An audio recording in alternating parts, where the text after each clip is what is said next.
عليكم ورحمة الله وبركاته. إن الحمد لله نحمده ونستعينه ونستغفره أعمالنا من يهده الله فلا مضل له ومن يضلل فلا هادي له. أشهد أن لا إله إلا الله وحده لا شريك له وأشهد أن محمدًا عبده ورسوله. أما بعد، أعوذ بالله من الشيطان الرجيم. بسم الله الرحمن الرحيم. قل هو الله أحد الله الصمد لم يلد ولم يولد ولم يكن له كفوا أحد.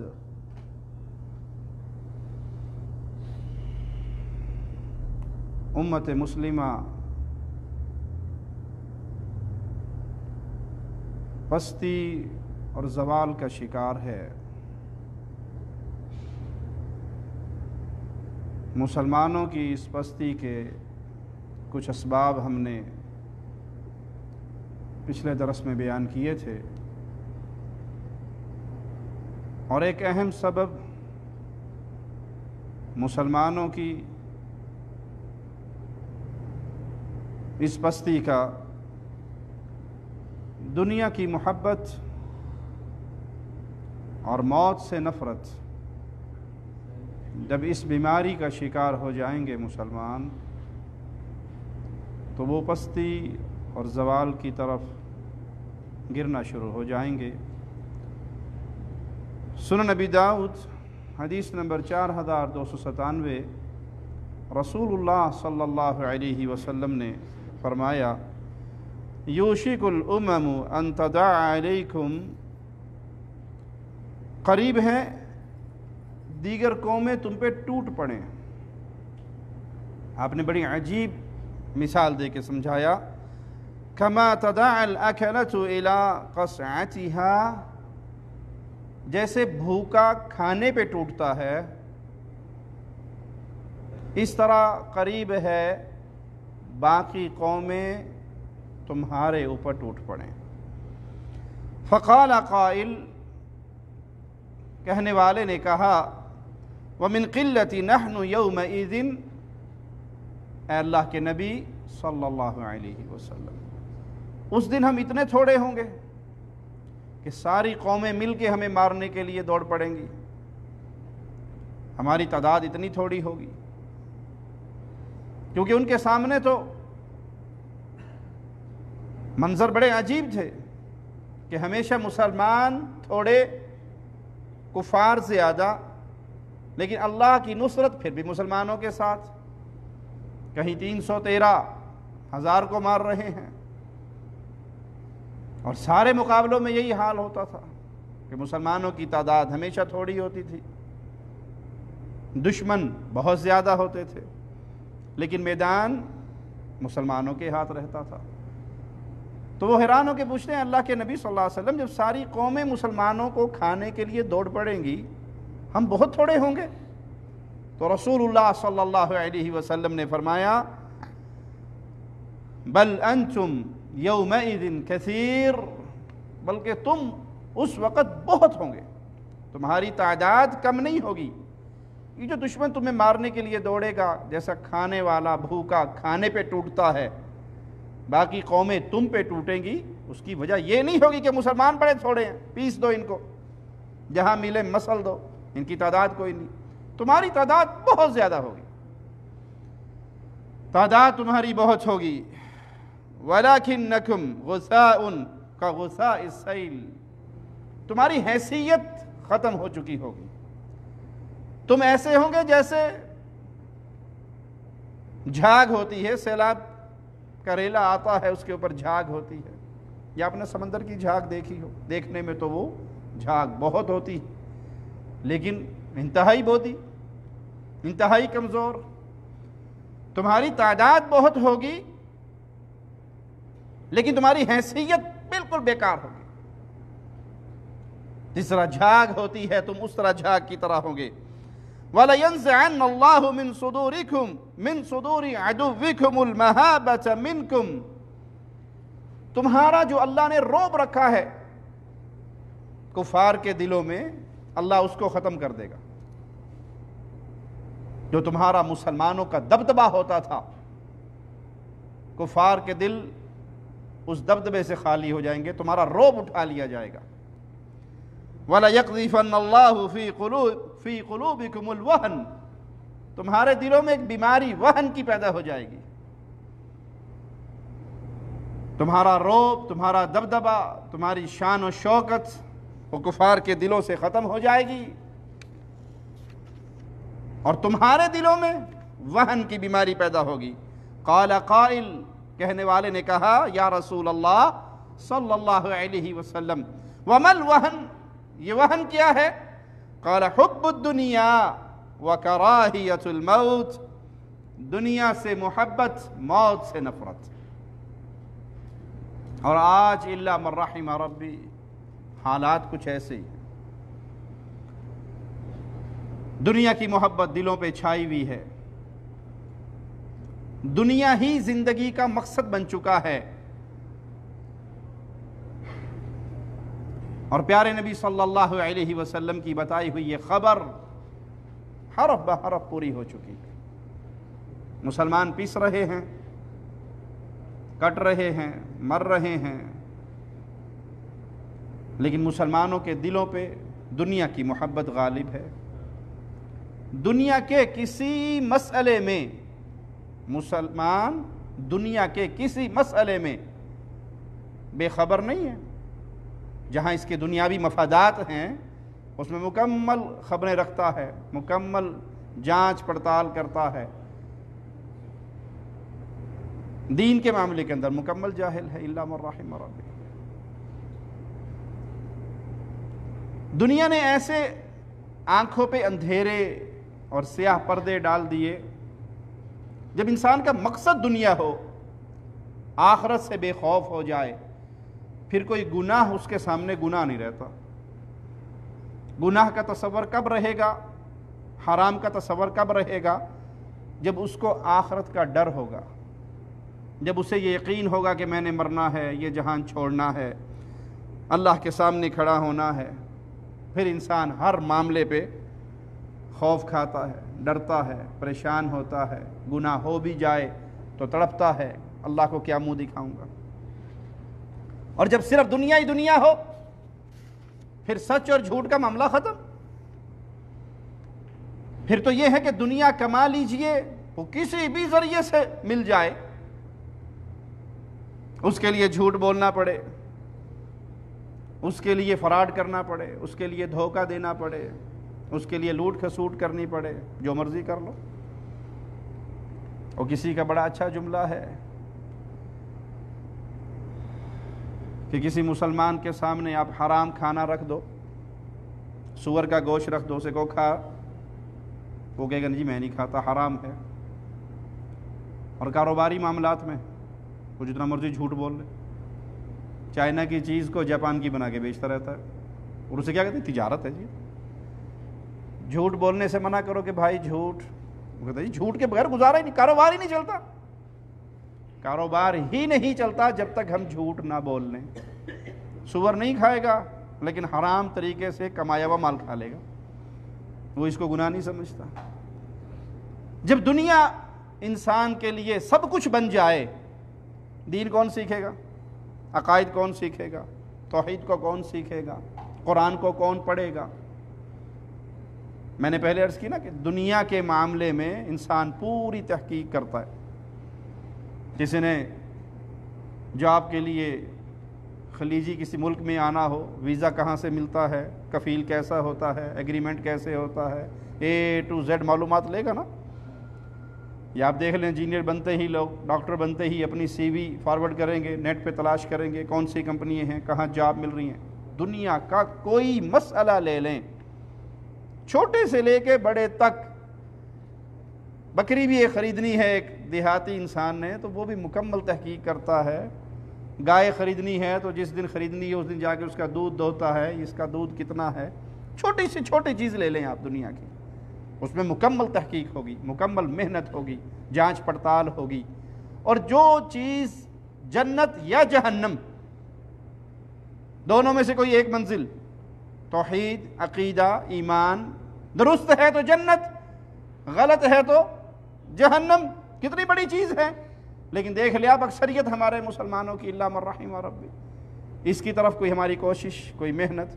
آپ 100 مسلمان اکٹھے کر لیں اور ان سے پوچھ لیں کہ پیارے بھائی کیا آپ نے قرآن حکیم کو ترجمے سے پڑھا، اپنی زبان میں جانچا ہے اللہ نے کیا کہا ہے، کیا حلال ہے، کیا حرام ہے، کیا جائز ہے، کیا ناجائز ہے، کس سے اللہ راضی ہوتا ہے، کس سے اللہ ناراض ہوتا ہے. آپ نے اپنی زبان میں قرآن پاک کو ترجمے سے پڑھا ہے. 100 بندوں سے سوال کر لیں، 99 آپ کو جواب دیں گے جی ٹائم ہی نہیں ملتا. ہم جتنے یہاں بیٹھے ہیں ہم سب اپنے اپنے گریبانوں میں جھانک لیں. ہم نے یہ سعادت حاصل کی، وجہ کیا ہے؟ دل کہے گا کہ نہیں. وجہ کیا ہے؟ دل میں وہ اہمیت ہے ہی نہیں آخرت کی. دنیا کے لیے سارا کچھ کریں گے تو جب دنیا عزیز ہو جائے، دنیا کی محبت یوں دلوں میں گھر کر جائے، پھر انسان اپنے دین سے دور ہوتا ہے، اللہ سے دور ہوتا ہے. اور جو اللہ سے دور ہوگا وہ دنیا میں عزت پائے گا.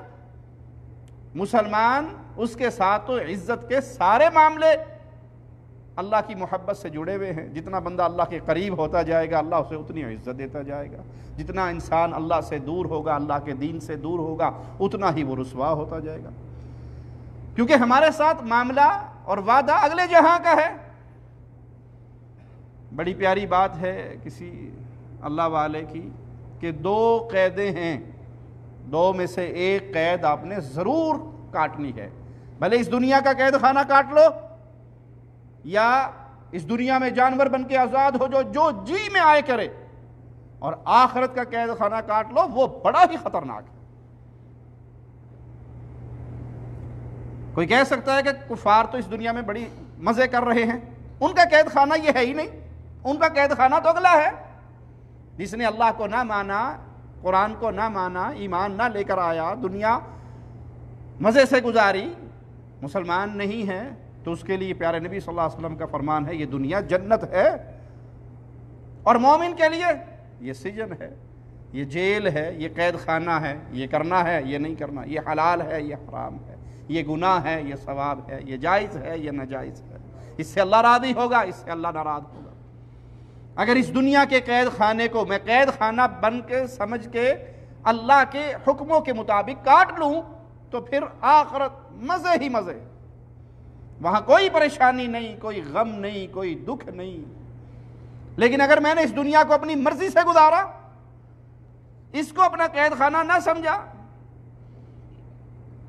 نہ دین کو سیکھوں، نہ ایمان کو سیکھوں، نہ حلال و حرام کی تمیز کروں، جو جی میں آئے وہ کروں، یہ زندگی بڑی مختصر اور اگلی زندگی بہت لمبی ہے.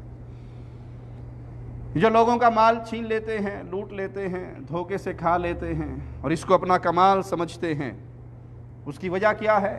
آخرت سے بے خوفی. اور یہ بہت بڑا سبب ہے امت کے زوال کا، کہ انسان اخلاقیات کا جنازہ نکال دیتا ہے. فراڈ اور جھوٹ کو، لوٹ کھسوٹ کو، یتیموں کا مال کھانے کو، بیواؤں کا حق مارنے کو، یتیم بھتیجوں کا مال کھانے کو بڑا کمال سمجھتا ہے. اور یہ سمجھے گا کب؟ جب اس کی نظر میں صرف دنیا ہوگی. اور یہی وہ بیماری رسول اللہ صلی اللہ علیہ وسلم نے بیان فرمائی، دنیا کی محبت اور موت سے نفرت. موت سے نفرت کیوں؟ جس کو یہ پتا ہو کہ میں نے یہ کچھ اس دنیا میں کیا ہوا ہے، اس کا جی چاہے گا کہ میں مر جاؤں؟ اس کا جی تو نہیں چاہے گا، کیونکہ اسے پتا ہے کہ میں نے جو کچھ کیا ہے اس کا جواب دینا ہوگا. اور جس کی دنیا بڑی ایمان والی ہو، عقیدے والی ہو، اللہ کی محبت والی ہو، اس کو یہ دنیا بڑی مختصر لگتی ہے. یہ آنے والی آ رہی ہے. بڑا عجیب واقعہ ہے. عبداللہ بن عباس رضی اللہ عنہما اپنے شاگرد سے کہتے ہیں تجھے ایک عورت دکھاؤں جو جنتی ہے، چل ہمارے درمیان رہی ہے، رہ ہمارے درمیان رہی ہے وہ جنتی، جو ہی مرے گی جنت میں چلی جائے گی. شاگرد کہتے ہیں عطا اتنی خوش نصیب عورت، کہا یہ جو بوڑھی عورت ہے کالی، یہ جنتی عورت ہے۔ ایک دن یہ آئی تھی رسول اللہ صلی اللہ علیہ وسلم کے پاس اور آ کر کہنے لگی کہ دورے پڑتے ہیں، مجھے مرگی کا دورہ پڑتا ہے، آپ دعا کر دیجئے اللہ مجھے شفا دے دے۔ پیارے نبی صلی اللہ علیہ وسلم جو قدم قدم پہ اپنے صحابہ کی تربیت کیا کرتے تھے، فرماتے ہیں تو چاہے تو میں دعا کر دوں اللہ تجھے شفا دے دے، لیکن اگر تو چاہے صبر کر لے اس تکلیف پہ، میں محمد صلی اللہ علیہ وسلم گارنٹی دیتا ہوں کہ تجھے اللہ اس صبر کے بدلے جنت عطا فرمائے۔ اب جو ہی اس نے سنا جنت، فوراً کہتی ہے یا رسول اللہ صلی اللہ علیہ وسلم میں صبر کروں، لیکن آپ اتنی دعا ضرور کر دیں جب مجھ پہ دورہ پڑتا ہے، میرا پردہ خراب ہو جاتا ہے، بے پرد ہو جاتی ہوں، آئندہ یہ تکلیف مجھ پر آئے لیکن میرا پردہ نہ خراب ہو۔ آپ نے دعا کر دی، یہ صبر کرنے والی، ابن عباس فرماتے ہیں یہ جو ہی مرے گی اللہ کی جنت میں جائے گی۔ جس کو یہ یقین ہو کہ میں نے آخرت میں اللہ سے جنت لینی ہے، پھر اس کے نزدیک اس دنیا کی کوئی حیثیت نہیں۔ وہ ایک ایک قدم پہ سوچتا ہے، وہ ایمان اور عقیدے پہ سوچتا ہے، وہ عمل پہ سوچتا ہے، وہ کلام پہ سوچتا ہے، میں نے کیا بولا ہے، میں نے کیا کہا ہے، میں نے کیا کیا۔ صحابی مار رہے ہیں اپنے غلام کو، پیارے نبی صلی اللہ علیہ وسلم پیچھے زبان لگاتے ہیں بس کر، چھوڑ دے، اور وہ غصے میں آپ کی آواز نہیں سن رہے۔ جب قریب آتے ہیں آپ کو دیکھتے ہیں، اپنا کوڑا پھینک دیتے ہیں۔ آپ نے کہا جتنی تو اس پہ طاقت رکھتا ہے تیرا اللہ اس سے بڑھ کر تجھ پہ قادر ہے۔ ڈر گئے، اے اللہ کے نبی صلی اللہ علیہ وسلم میں اس کو آزاد کرتا ہوں، میں نے جو اس کو مارا پیٹا ہے میں اس کو آزاد کرتا ہوں اللہ کے نام پہ۔ آپ نے فرمایا یہ بہت اچھا ہے، وگرنہ میں ڈرتا تھا اس کے جسم کے ہر عضو کے بدلے جہنم کی آگ تیرے اعضاء کو پکڑ لیتی۔ تو جب دنیا آنکھوں پہ غالب ہو، نہ انسان دین سیکھتا ہے، نہ ایمان سیکھتا ہے، نہ عقیدہ سیکھتا ہے، نہ قرآن سیکھتا ہے، نہ حدیث سیکھتا ہے، نہ اسے سچ اور جھوٹ کی تمیز ہوتی ہے، نہ اس کو حلال و حرام کی تمیز ہوتی ہے، پھر وہ دنیا کا جانور بن کے اس دنیا کے پیچھے دوڑتا ہے۔ اور جب یوں دنیا کی محبت غالب آ جائے تو رسول اللہ صلی اللہ علیہ وسلم نے فرمایا تمہارے دل میں ایک بیماری پیدا ہوگی، وہن، جس کی وجہ سے دشمن تم پر ٹوٹ پڑیں گے، اور وہ بیماری کیا ہے؟ دنیا کی محبت، موت سے نفرت۔ اور جب ایمان ہو سینوں میں پھر موت۔ ایک صحابی میدان جنگ میں پیارے نبی صلی اللہ علیہ وسلم کے ساتھ ہیں، اور آپ کہتے ہیں اٹھو ان کفار سے ٹکراؤ، اور جو ان کے ساتھ لڑتا ہوا مارا گیا وہ اللہ کی جنت میں جائے گا۔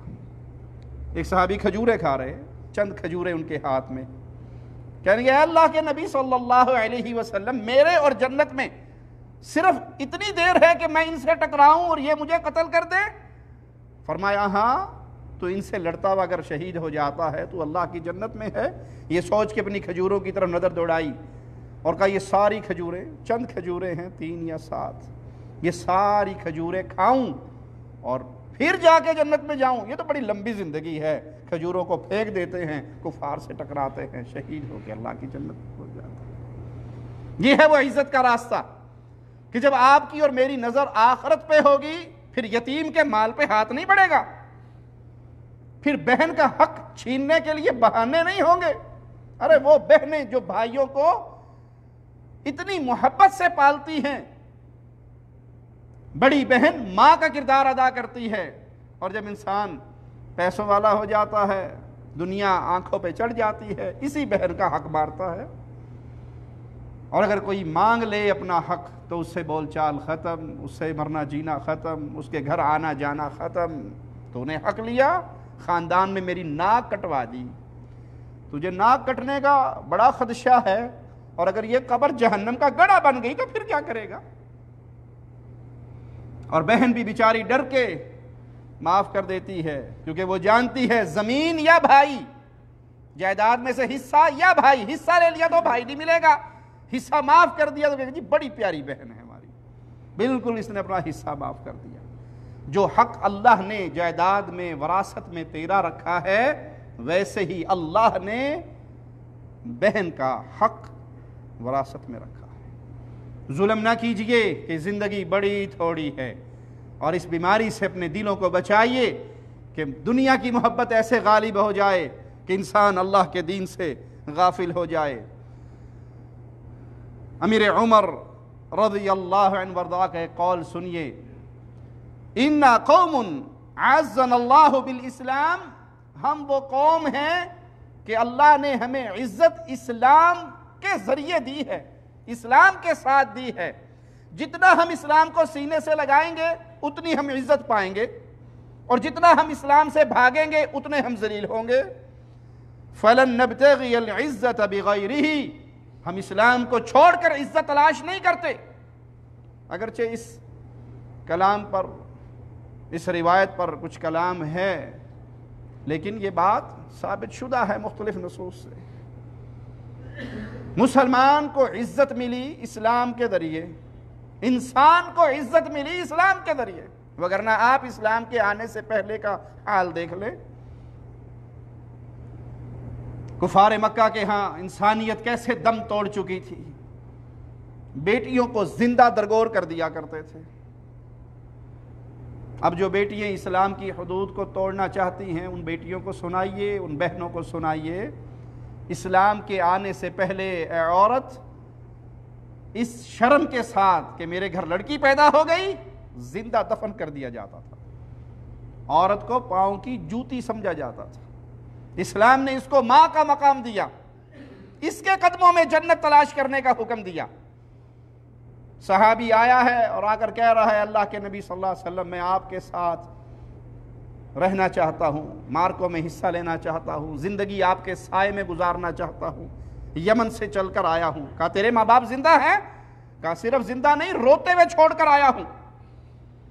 انہوں نے اجازت نہیں دی، وہ رو رہے تھے اور میں آپ کی محبت میں ان کا رونا دھونا چھوڑ کر آپ کے پاس آ گیا۔ آپ نے کہا واپس جاؤ، ان کو ہنساؤ جیسے ان کو رلایا ہے، اور ان کے قدموں میں رہ کر جہاد کرو، یعنی ان کی خدمت کو پیارے نبی صلی اللہ علیہ وسلم نے جہاد قرار دیا اور بیٹے کو واپس پہنچایا۔ اس ماں کے قدموں میں جہاد کی دولت کس نے رکھی؟ اسلام نے۔ کسی کی ایک بیٹی ہو، دو بیٹیاں ہوں، تین بیٹیاں ہوں، تین بچیوں کی تربیت، دو بچیوں کی تربیت کرنے والا، اچھی تربیت کرنے والا، ان کو نیک جگہ پہ بیاہ دینے والا، یہ بیٹیاں اس کے لیے جہنم سے آڑ بن جائیں گی۔ بیٹی کو یہ عزت کس نے دی؟ اسلام نے دی۔ اس سے پہلے تو یہ زندہ دفنا دی جاتی تھی، بھیڑ بکری کی طرح بیچ دی جاتی تھی۔ آج جو اسلام سے دامن چھڑانے کے چکر میں ہے، اسلام سے منہ موڑنے کے چکر میں ہے، اس کو سنائیے کہ اسلام نے تو آپ کو عزت دی۔ اور امیر عمر فرما رہے ہیں، ہم وہ قوم ہیں کہ اللہ نے ہمیں اسلام کے ذریعے عزت دی۔ جب اسلام کو چھوڑ کر عزت تلاش کریں گے تو پھر ذلت انسانوں کا مقدر بن جائے گی۔ اسلام سے پہلے کی کیفیت دیکھ لے، پانی پینے پلانے پہ جھگڑا، گھوڑا آگے بڑھانے پہ جھگڑا، چھوٹی چھوٹی باتوں پہ جنگ و جدال کا ایک بازار گرم تھا۔ اسلام تھا جس نے محبت، ایسی محبت پیدا کی، بھائی بھائی بنا دیا دشمنوں کو۔ تو آج بھی عزت اسلام میں ہے۔ اسلام سے دور بھاگو گے، نتیجہ عزت والا کبھی نہیں نکلے گا۔ اس لیے اسلام کو اپنا اوڑھنا بچھونا بنائیے۔ اور اسلام نماز روزے کا نام نہیں ہے، معاملات کا بھی نام ہے، معاشرت کا بھی نام ہے، معیشت کا بھی نام ہے۔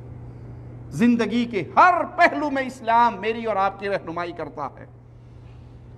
امام مالک رحمہ اللہ بڑا پیارا ایک قانون بیان کیا کرتے تھے، ان کے جملوں پہ غور کیجئے۔ لن يصلح آخر هذه الامہ، اس امت کا آخری دور کبھی ٹھیک نہیں ہوگا، الا بما صلح به اولها، سوائے اس کے کہ اس کو ٹھیک کیا جائے اس طریقے پہ چل کر جس طریقے پہ اس امت کا پہلا طبقہ ٹھیک ہوا۔ غور سے سنیے امام مالک کے اس جملے کو۔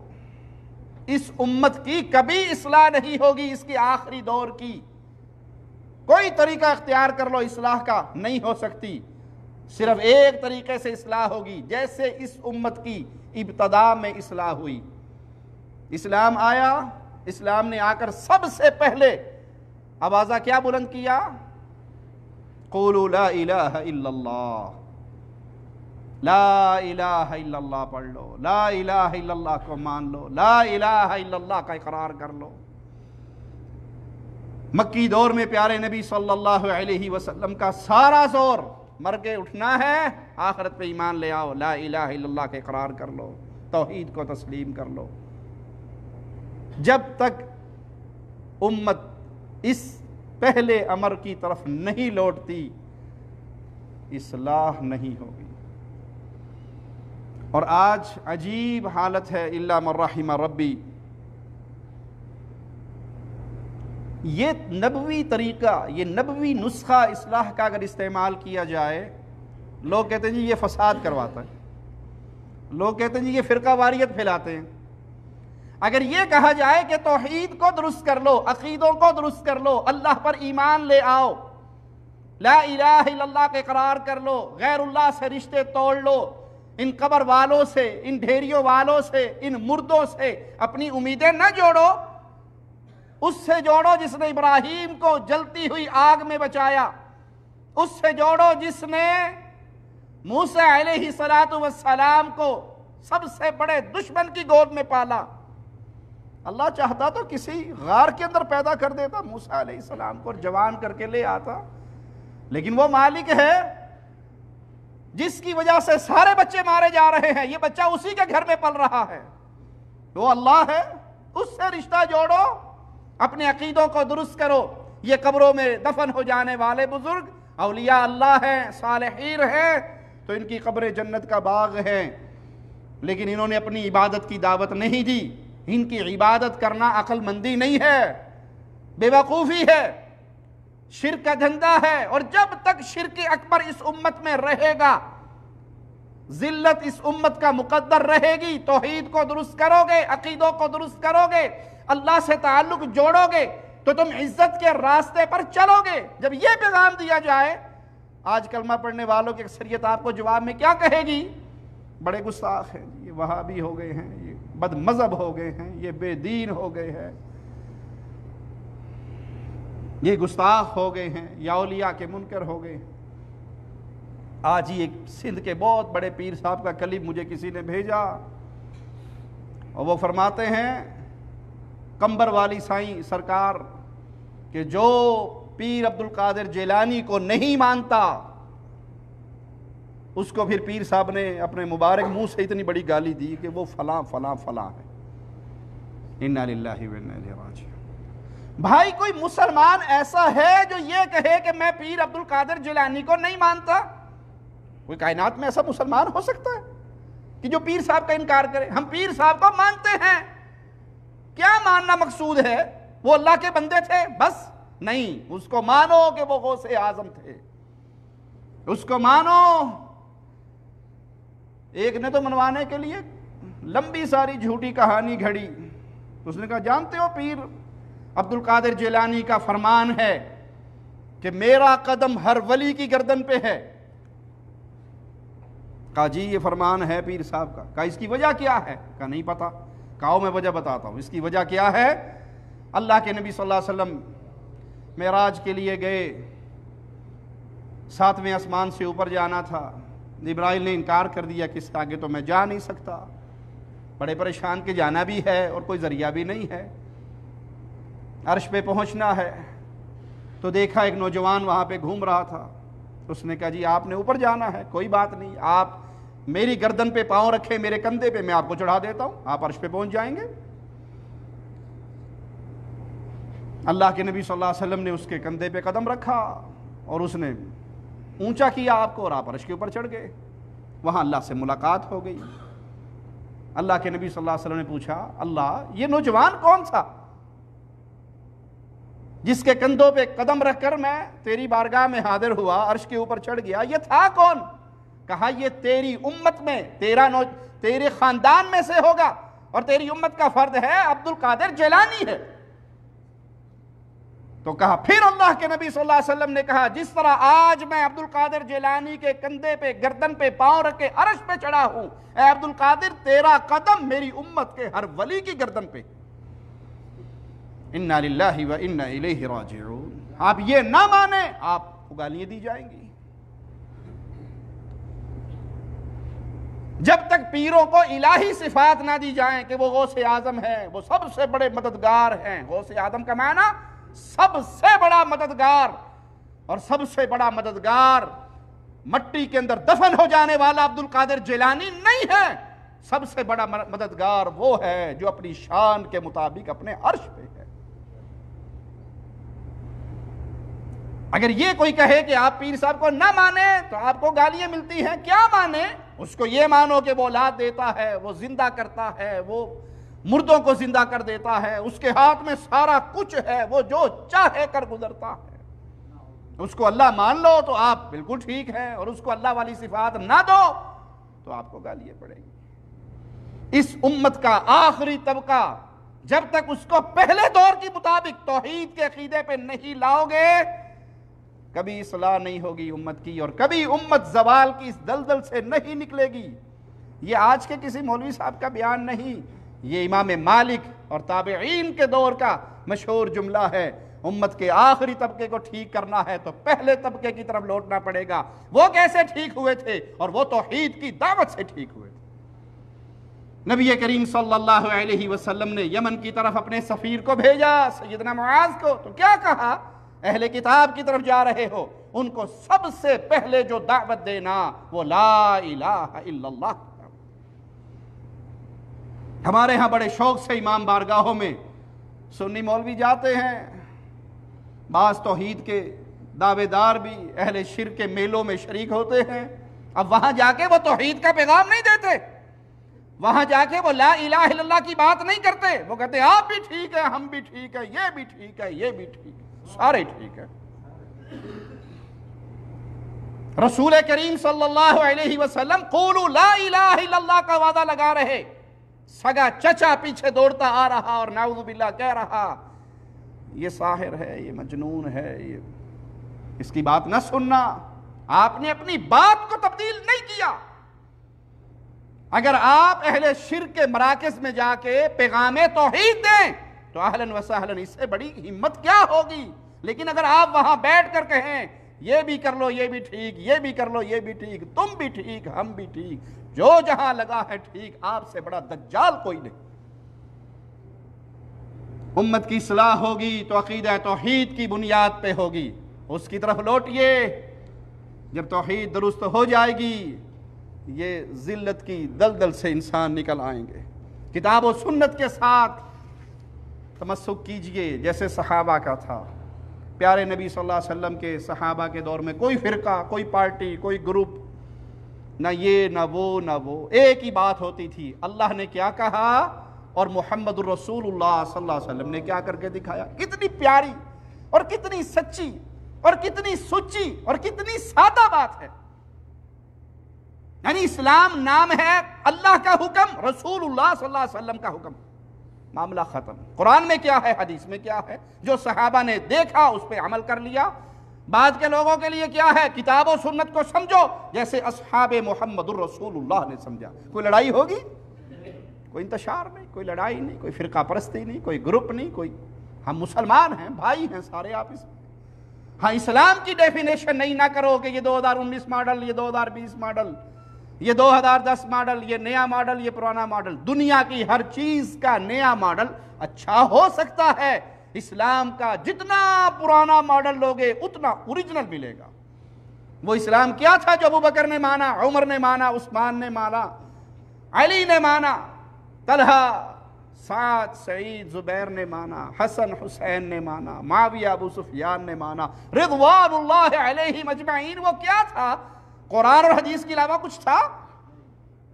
اللہ کی عبادت اور محمد الرسول اللہ صلی اللہ علیہ وسلم کا طریقہ۔ امت کی بربادی اور زوال کے اسباب میں سے ایک بہت بڑا سبب جہالت، بے خبری، دین سے دوری، بے علمی۔ یہ اتنا بڑا سبب ہے کہ کہ امت کی زوال کے جتنے اسباب بیان کیے جائیں سب سے بڑا سبب جہالت ہے۔ مفتی اعظم سعودی عرب علامہ ابن باز رحمۃ اللہ علیہ امت کے زوال کے اسباب پر لکھتے ہوئے بیان کرتے ہیں، اس کا خلاصہ یہ ہے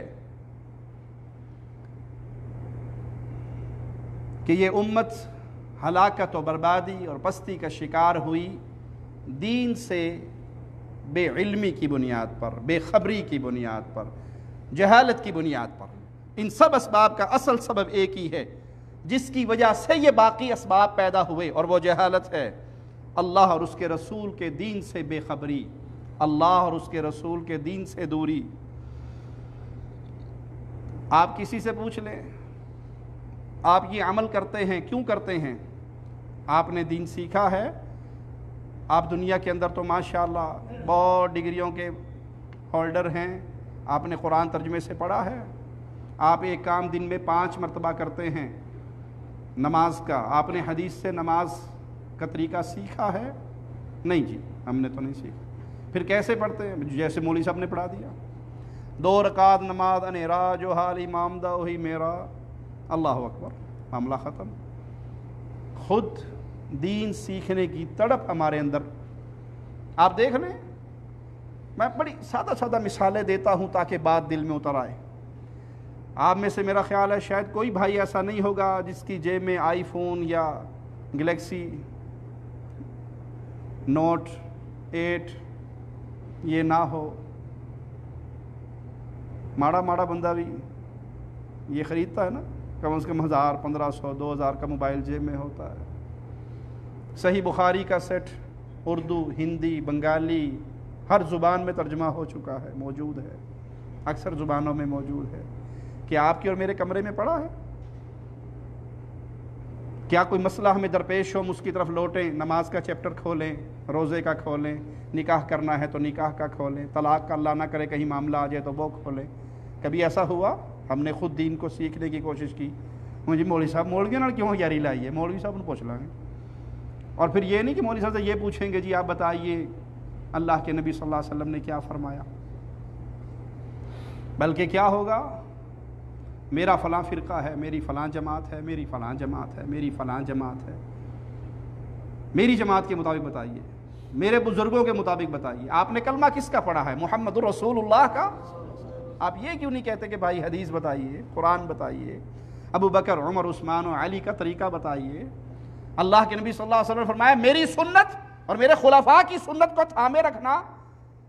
جب میں اور آپ یوں دین کی طرف نہیں لوٹیں گے، نہیں سیکھیں گے، اپنے بچوں کو نہیں سکھائیں گے تو جہالت کے اندھیرے باقی رہیں گے، اور جب تک یہ باقی رہیں گے امت بربادی کی صورت میں ذلت کے دلدل میں گرتی رہے گی۔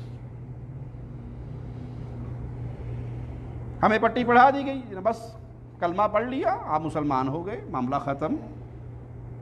یہ رزلٹ دینے سے مولویوں کا، یہ فتویٰ دینے سے نتیجہ کیا نکلا؟ نماز کی چھلنی لگا کے دیکھ لو، مسلمان ہوگا لیکن نمازی نہیں ملے گا آپ کو۔ آپ پوچھ لیں مسلمان ہیں؟ جی مسلمان۔ کیا نشانی آپ کے مسلمان ہونے کی؟ ختنہ کروائی ہوئی ہے، شناختی کارڈ میں لکھا ہوا ہے اسلام۔ فجر کی نماز، ہاں جی بس فجر کی تو نہیں، کبھی جمعہ پڑھ لیتا ہوں، نہیں تو عید تو پکی ہے، عید تو نہیں میں چھوڑتا، عید پکی ہے۔ ظہر کی نماز بس وہ ڈیوٹی ہوتی ہے جی اس ٹائم۔ عصر کی نماز ڈیوٹی سے آیا ہوا تھکا ہوا ہوتا ہوں، سو جاتا ہوں۔ مغرب کی نماز ہنڈیا پکانی ہوتی ہے جی۔ عشاء کی نماز فلم لگی ہوئی ہوتی ہے جی۔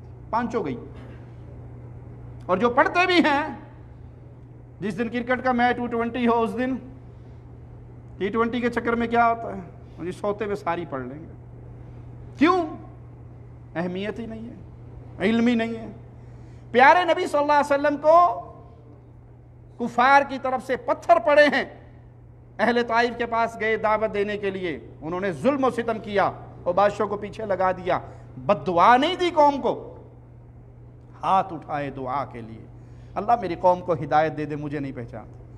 اور ایک جنگ کے موقع پہ ایک نماز نہیں پڑھنے دی، جنگ کی اتنی شدت تھی کہ آپ اس وقت پہ نماز نہ پڑھ سکے۔ اب جب نماز کے لیے کھڑے ہوئے تو بد دعائیں پیارے نبی صلی اللہ علیہ وسلم کے مبارک منہ سے نکل رہی ہیں. کیوں؟ انہوں نے ہمیں نماز سے روک دیا. اپنی ذات پہ ظلم برداشت کر لیا، لیکن نماز کا وقت نکل جائے. آپ دیکھ لیں عصر کی نماز کتنی شدید وعید ہے. جس کی عصر کی نماز رہ گئی گویا اس کا اہل و عیال اور سب کچھ مال متاع برباد ہو گیا، او کما قال صلی اللہ علیہ وسلم. اور ہم میں سے الا من رحم ربی عصر کی نماز جماعت سے کتنے پڑھتے ہیں؟ گن لیجیے انگلیوں میں. کیوں؟ دین سے دوری، بے علمی، جہالت. اپنی ذات کا کوئی کام ہو اور پھر اس پہ انسان نہ اٹھے، یہ ہو سکتا ہے؟ مثال دیتا ہوں، آپ نے انڈیا پاکستان سفر پہ جانا ہو، چھٹی جانا ہو، کیا خیال ہے جس دن آپ کی فلائٹ ہو اور فلائٹ ہے آپ کی 5 بجے اور آپ نے 3:30 بجے گھر سے نکلنا ہے، مثال کے طور پہ 4 بجے فجر ہوتی ہے، 3:30 آپ نے فلائٹ والے دن نکلنا ہے، تو کیا خیال ہے پڑوسیوں سے کہو گے ذرا مجھے اٹھا دینا بھائی؟ اور ہو سکتا ہے کہ آپ اٹھے اور فلائٹ نکل گئی ہو، یہ بھی ہو سکتا ہے. ساری رات نیندر ہی نہیں پڑنی، فلائٹ نہ نکل جائے، فلائٹ نہ نکل جائے. کیوں؟ جس چیز کی اہمیت ہوگی، جس چیز کی اہمیت ہوگی اس کا دھیان دل اپنی طرف ادھر جائے گا. چلو یہ تو لمبی بات ہے، سال بعد آئے گی یا 2 سال بعد. جمعے کے دن چھٹی ہوتی ہے کمپنی میں کام کرنے والوں کو، خاص طور پہ جمعے کے دن، اور آپ کا جمعے کے دن کوئی پروگرام ہو، کئی دوستوں کے ساتھ آؤٹنگ کرنی ہو، کہیں کرکٹ میچ کھیلنا ہو، کوئی کبڈی کھیلنی ہو، کوئی لوڈو کھیلنے جانا ہو، فجر کے بعد آپ نے کہیں بر پہ نکلنا ہو، اس دن ماشاء اللہ تبارک اللہ الارم لگا کے سو گے نا. کیوں؟ آپ کا جی ہے. تو بھائی یہ بے علمی ہے، یہ جہالت ہے کہ مسلمان ہو اور نماز کی محبت نہ ہو، مسلمان ہو نماز کے لیے اٹھے نا. پیارے نبی صلی اللہ علیہ وسلم فرماتے ہیں میرا جی چاہتا ہے میں مصلی امامت پہ کسی اور کو کھڑا کروں، وہ جماعت کروائے اور خود نکل جاؤں گھروں کی طرف، رہائشوں کی طرف، محلوں کی طرف، ان کے گھروں کو جلا دوں جو نماز جماعت سے آ کر مسجد میں ادا نہیں کرتے. اگر عورتیں اور بچے نہ ہوں گھر میں تو میں یہ کام کر گزروں، او کما قال علیہ الصلوۃ والسلام. کیونکہ عورت پہ فرض نہیں ہے مسجد میں آنا، بچوں پہ فرض نہیں ہے مسجد میں آنا. نمازوں سے دوری ہے مسلمان کی، قرآن سے دوری ہے مسلمان کی، اور جو جی میں آتا ہے وہ انسان کرتا ہے. کیوں؟ اصل سبب کیا ہے؟ بے علمی، دین سے دوری، جہالت. مسلمان آپس میں، گروپوں میں، تنظیموں میں، پارٹیوں میں ٹکڑے ٹکڑے ٹکڑے ہو چکے ہیں. اس کی بھی اصل وجہ کیا ہے؟ جہالت، جاہل. کیونکہ قرآن ایک ہے، حدیث ایک ہے. یہ تو نہیں ہے کہ اس کے پاس بھی قرآن ہو اور اس کے پاس بھی قرآن ہو اور دونوں قرآن کو مانے اور دونوں لڑے. یہ تو نہیں ہو سکتا. قرآن تو ایک کرتا ہے.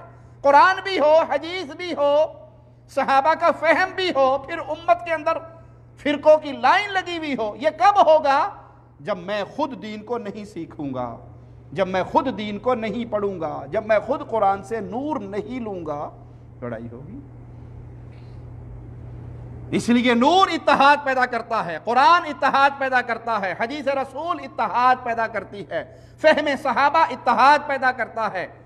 لیکن یہ ساری چیزیں ملے گی کیسے؟ سیکھنے سے، پڑھنے سے، ٹائم نکالنے سے، محنت کرنے سے. اور اب وہ پرانا دور تھا، کچھ نہ کچھ قرآن پڑھ لیا جاتا تھا، اور اب تو موبائل ایسی زبردست چیز اس کی جگہ پہ آ گئی ہے. وہ مشہور تھا کہ انتظار موت سے بھی شدید ہوتا ہے، کہا کرتے تھے.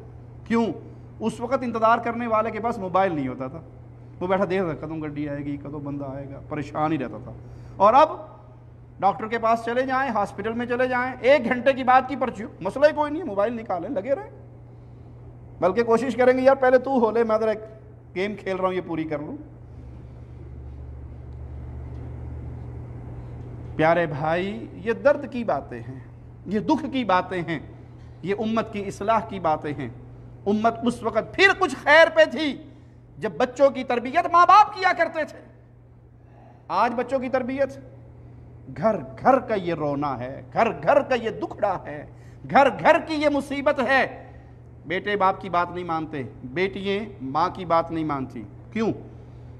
کیونکہ ماشاءاللہ تبارک اللہ بچپن سے ہی ان کے ہاتھ میں آپ نے موبائل دے کے، انٹرنیٹ کے کنیکشن دے کے، یوٹیوب فیس بک دے کے ان کی تربیت کے لیے آپ نے کفار کے بنائے ہوئے کارٹون، ان کی بنائی ہوئی فلمیں، ان کے بنائے ہوئے ڈرامے، ان کی بنائی ہوئی گیمیں آپ نے بچے کو دے دی۔ کیا خیال ہے بچہ بڑا ہو کر باپ کو باپ سمجھے گا؟ پہلے بچے ڈرتے تھے باپ گھر میں آ گیا ہے، اب باپ ڈرتا ہے کہ جوان بیٹا گھر میں آ گیا، اونچا نہیں بولنا۔ ہمارے سے کنٹرول نہیں ہوتا کیونکہ آپ نے اس کی تربیت نہیں کی۔ ماں باپ نے اپنی زندگی سکون سے گزارنے کے لیے بچوں سے جان چھڑانا شروع کر دی۔ یہ رو رہا ہے اس کو موبائل دے دو، یہ رو رہا ہے اس کو کمپیوٹر لگا دو، یہ رو رہا ہے اس کو کارٹون لگا دو۔ یہ آپ جان چھڑا رہے ہیں بچوں سے تاکہ آپ چند گھڑی اپنی مرضی سے سکون سے گزار لیں۔ لیکن یاد رکھیں اس طریقے سے آپ کا بڑھاپا برباد ہوگا، ان بچوں کی آخرت برباد ہوگی۔ تربیت ماں کے ذمے تھی، تربیت باپ کے ذمے تھی۔ یہ باپ ہے گھر سے نکلا ہے جہاد کے سفر پہ، بیوی کو دیناروں کی تھیلی دے کر جا رہا ہے، کئی سال بعد مار کے لڑتے لڑاتے اللہ کے راستے میں رہتے ہوئے واپس آتا ہے، اپنے گھر میں ایک نوجوان کو بیٹھے ہوئے دیکھتا ہے، پوچھتا ہے تو میری اجازت کے بغیر گھر میں کیسے ہے؟ تلوار سیدھی کرتا ہے، نوجوان خود اپنی تلوار اٹھا لیتا ہے کہ تو کون ہے میرے گھر میں داخل ہونے والا بغیر اجازت کے؟ اور اندر عورت ان دونوں کی آواز سن کے پہچان لیتی ہے، بیٹا یہ تیرا باپ ہے جو اتنے سالوں کے بعد آج گھر واپس آیا ہے۔ بیٹھتا ہے اور پوچھتا ہے کہ بتا تجھے اتنے میں پیسے اتنے 1000 دینار دے گیا تھا، کیا بنا اس کا؟ تو کہتی صبر کرو، کھانا کھاؤ، آرام کرو، رات گزارو، حساب کتاب دے دوں گا، کوئی مشکل نہیں ہے، حساب کتاب لے لینا مجھ سے، دے دوں گی، لیکن کچھ صبر کرو۔ فجر کی نماز پہ مسجد میں جاتا ہے تو مسجد بھری ہوئی ہے، اور ایک نوجوان اٹھتا ہے اور ممبر پہ بیٹھ کے رسول اللہ صلی اللہ علیہ وسلم کی احادیث بیان کرتا ہے، اور طالب علم لکھ رہے ہیں اور مجمع لگا ہوا ہے، بڑا خوش ہوتا ہے، آ کے پوچھتا ہے بیوی سے ہماری محلے میں یہ کون تھا جو اتنا بڑا عالم آیا اور اتنا دین کا کام؟ تو کہتی یہ کوئی اور نہیں ہے، آپ کا فرزند ہے، اور جو مجھے اتنے ہزاروں دینار آپ دے کر گئے تھے وہ میں نے سارے آپ کے بیٹے کی تربیت پہ لگائے۔ تو کہتا ہے مجھے حساب کتاب کی ضرورت نہیں، تو نے بہترین کردار ادا کیا ہے۔ مائیں تربیت کرتی تھی، آج مائیں بیٹی کو موبائل دے کے جان چھڑاتی ہیں۔ یاد کر لیجئے رسول اللہ صلی اللہ علیہ وسلم کا فرمان، من یرد اللہ بہ خیرا یفقہہ فی الدین، صحیح بخاری حدیث نمبر 71۔ اللہ جس سے محبت کرتا ہے اپنے دین کی سمجھ عطا کرتا ہے، جس سے محبت کرتا ہے۔ یہ دنیا یاد رکھیے، ہماری بات سے کوئی یہ معنی نہ نکالے کہ ہم دنیا سے بھگاتے ہیں، لوگوں کو دور کرتے ہیں، اس لیے آپ جنگلوں میں نکل جاؤ اور دریاؤں میں چلے جاؤ اور صحراؤں میں چلے جاؤ اور صوفی منش بن جاؤ۔ یہ دین محمد نہیں ہے صلی اللہ علیہ وسلم۔ دنیا ضرورت کی ضرور کمائیے، آپ کا حق ہے، لیکن دنیا کو زندگی کا مقصد نہ بنائیے۔ پھر سمجھا دوں، واش روم، ٹوائلٹ ہر گھر میں بنائی جاتی ہے کیونکہ ضرورت ہے، مقصد نہیں۔ کوئی باتھ روم میں جا کے بیٹھ جائے اور باہر نہ نکلے تو باہر والے کہتے ہیں پاگل ہے، یہ دل لگانے کی جگہ ہے، یہ ضرورت ہے۔ دنیا کمانا ضرورت ہے، دنیا کو زندگی کا مقصد بنا لینا یہ ایمان کی نشانی نہیں ہے۔ رسول اللہ صلی اللہ علیہ وسلم کا فرمان ہے، اللہ کے نزدیک پوری دنیا کی قیمت، پوری دنیا کی قیمت، اس دنیا میں سونا، چاندی، ہیرے، جوہرات، پیٹرول، باغات، کیا کیا نعمتیں نہیں ہیں۔ پیارے حبیب صلی اللہ علیہ وسلم رسول کریم فرماتے ہیں پوری دنیا کی قیمت اللہ کے نزدیک مچھر کے ایک پر کے برابر ہو، کسی کافر کو اللہ ایک گھونٹ پانی نہیں دے گا۔ اگر زندگی کا مقصد صرف دنیا ہے، بچوں کو آپ نے دنیا کا اعلیٰ سے اعلیٰ فن دیا، قرآن نہیں دیا، حدیث نہیں دی، مسلمان نہیں بنایا، نمازی نہیں بنایا، تو آپ خوش نہ ہوں کہ آپ نے بڑا تیر مار لیا۔ قدرت آپ پر بڑی مہربان ہے کہ بڑی اعلیٰ شان کوٹھی، بڑی خوبصورت بیوی اور بہترین اولاد، سارے جاب پہ لگے ہوئے ہیں، ان میں کوئی نمازی نہیں ہے، ان میں کوئی قرآن کا حافظ نہیں ہے، ان میں کوئی قرآن جانتا نہیں ہے، کوئی دین نہیں سیکھتا، تو آپ اس دنیا کے پیچھے پڑ گئے۔ اللہ اپنے پیاروں کا حال پیارے نبی صلی اللہ علیہ وسلم کی زبان سے بیان کرواتا ہے، جس سے اللہ راضی ہو اللہ اسے کیا دیتا ہے؟ دین کی سمجھ بوجھ ادا کرتا ہے، اور جس کو دین کی سمجھ بوجھ مل گئی اس کے بارے نیارے ہو گئے، اور جو اس سے جاہل رہا وہ حقیقت میں اس دنیا کے اندر بد نصیب انسان ہے۔ آئیے قرآن حکیم میں مالک بیان فرماتا ہے وَلَكِنَّ أَكْثَرَهُمْ يَجْهَلُونَ، ان کی اکثریت جہالت اختیار کرتی ہے۔ کبھی اکثریت کے پیچھے نہ دوڑیں، یہ آپ ہیں کتنے آٹے میں نمک، وہ دیکھیں کتنے ہیں۔ شریعت بیان کرتی ہے اکثریت جاہلوں کی ہوا کرتی ہے، قلیل تھوڑے ہوتے ہیں جو عقل والے ہوں، جو ایمان والے ہوں۔ وَأَكْثَرُهُمْ لَا يَعْقِلُونَ، ان میں سے اکثریت عقل نہیں رکھتی۔ پیارے بھائی، جس کی عقل سلیم ہو، جس کی عقل باقی ہو، وہ 60-70 سالہ زندگی کے چکر میں اس زندگی کو نہیں بھولا کرتا جس کا پہلا دن 50,000 سال لمبا ہوگا۔ 50,000 لکھئے کیلکولیٹر پہ اور 60 کے ساتھ تقسیم کر لیے کتنے سیکنڈ بنیں گے؟ جس کو یہ یقین ہو کہ میں نے اس دن کھڑے ہونا ہے، جو پہلا دن 50,000 سال لمبا ہے، وہ چوری نہیں کرے گا، وہ ڈاکہ نہیں ڈالے گا۔ اگر اس سے غلطی ہو جائے یاد آنے پر فوراً توبہ کرے گا، روئے گا، اس بھائی کا حق دے گا، وہ پھڑے نہیں مارے گا۔ ٹھیک ہے میں نے تیرا قرض دبا لیا، اب لے کے دیکھ۔ جس کو یقین ہو میں نے مرنا ہے، اللہ کے سامنے پیش ہونا ہے، وہاں پیسے کی کرنسی نہیں، نیکی کی کرنسی چلنی ہے، وہ ظلم کر کے اتراتا نہیں ہے۔ اس سے شیطان غلطی کروا دے تو وہ معافی مانگتا ہے، وہ تڑپتا ہے، وہ توبہ کرتا ہے۔ اس لیے خود قرآن اور حدیث کو سیکھیے۔ دیکھیے ہم بڑی محبت سے اور بڑے میٹھے انداز میں آپ کو پیغام دے رہے ہیں۔ جن کی فرقہ واریت کی تعلیم ہوتی ہے یا جنہوں نے اپنی تنظیمیں پارٹیاں چلانی ہوتی ہیں، وہ کہتے ہیں آنکھیں بند کر کے رہو، بس جو شاہ جی نے فرما دیا لوہے تلیک ہے، بس آگے نہیں دیکھنا۔ ہماری کوئی پارٹی ہے ہی نہیں، ہم تو مسلمان ہیں بھائی، کتاب و سنت کو ماننے والے ہیں، قرآن اور حدیث کو ماننے والے ہیں، صحابہ کے فہم کو ماننے والے ہیں۔ ہم یہ نہیں کہتے ہمارے پیچھے دوڑو آنکھیں بند کر کے، ہم کہتے ہیں خود قرآن پڑھو ترجمے سے، خود حدیث پڑھو ترجمے سے، صحیح بخاری، صحیح مسلم، کم از کم یہ 2 کتابیں جس پر امت کا اتفاق ہے کہ اس میں جو روایات ہے وہ صحیح ہے۔ صحیح بخاری پر امت اکٹھی ہے کہ قرآن کے بعد صحیح ترین کتاب صحیح بخاری ہے۔ امام بخاری رحمہ اللہ نے اس میں چیپٹر بنائے ہوئے ہیں، نماز کا، روزے کا، حج کا، صدقے کا، الگ الگ زندگی کے معاملات اس کے چیپٹر بنا دیے ہیں۔ کم از کم یہ تو خرید لو، اپنی زبان میں پڑھ لو، نہ سمجھ آئے کسی عالم سے سمجھ لو، لیکن خود اس چشمے سے سیراب ہو جاؤ اگر چاہتے ہو کہ قیامت کے دن کامیاب ہو جاؤ، کیونکہ قیامت کے دن یہ بات نہیں چلے گی اللہ فلاں کے پیچھے لگا تھا، فلاں کے پیچھے لگا تھا، فلاں کے پیچھے لگا۔ وہاں انسان کہے گا کاش میں نے فلاں کو دوست نہ پکڑا ہوتا، کاش میں نے رسول کی بات مانی ہوتی، لیکن کاش وہاں نہیں چلے گا، فائدہ نہیں ہوگا۔ وہاں فائدہ کس کا ہے؟ جس نے اس دنیا میں حق کو پہچان لیا۔ حق نام ہے قرآن کا، حق نام ہے فرمان محمد رسول اللہ۔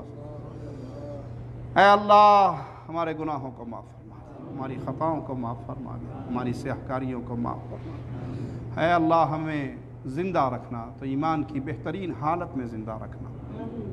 اے اللہ ہمیں موت دینا تو اس حال میں دینا تو ہم سے راضی ہو، ہم تجھ سے راضی ہو۔ اے اللہ مظلوم مسلمانوں پر رحم فرما دے۔ اے اللہ مسلمانوں پر ہونے والے ظلم کو اپنی رحمت سے، اپنی قدرتوں سے ختم کر دے۔ اے اللہ مسلمانوں کو عزت کی زندگی عطا فرما دے۔ اے اللہ ہم سوالی ہیں تیرے در کے، ہم گداگر ہیں مالک، تیرے در کے بھوکے ہیں، تیرے در کے منگتے ہیں، تیرے در کے کلاش اور سوالی ہیں۔ مولا اپنے فضل سے ہماری جھولیوں کو بھر دے۔ یمن کے مسلمانوں پر رحم فرما دے۔ اے اللہ یمن میں جو اہل ایمان کی فوجیں حوثی باغیوں کے خلاف برسر پیکار ہیں، اللہ تو ان پر اپنی رحمتوں کا نزول فرما، اپنی مدد کے خزانے کھول دے۔ اے اللہ کشمیر کے مسلمانوں پر رحم فرما۔ اے اللہ عراق کے مسلمانوں پر رحم فرما۔ اللہ جہاں جہاں اہل سنت پریشان ہیں، اللہ تو اپنی رحمت سے ان کی پریشانیوں کو دور فرما۔ اے اللہ مسلمان ملکوں پر اپنی رحمت کا، اپنی فضل کا برکھا برسا۔ اے اللہ بلاد حرمین کی حفاظت فرما، اے اللہ بلاد حرمین کی حفاظت فرما، اے اللہ بلاد حرمین کی حفاظت فرما، اے اللہ خادم حرمین شریفین کی حفاظت فرما، اے اللہ اس کے ذریعے اسلام کو عزت عطا فرما، اسلام کے ذریعے ان کو عزت عطا فرما۔ اے اللہ زندہ رکھنا، ایمان کے بہترین حال میں زندہ رکھنا، موت دینا تو اس حال میں مولا تو ہم سے راضی ہو، ہم تجھ سے راضی ہوں۔ اقول قولی ھذا واستغفر اللہ لی ولکم ولسائر المسلمین فاستغفروہ انہ هو الغفور الرحیم۔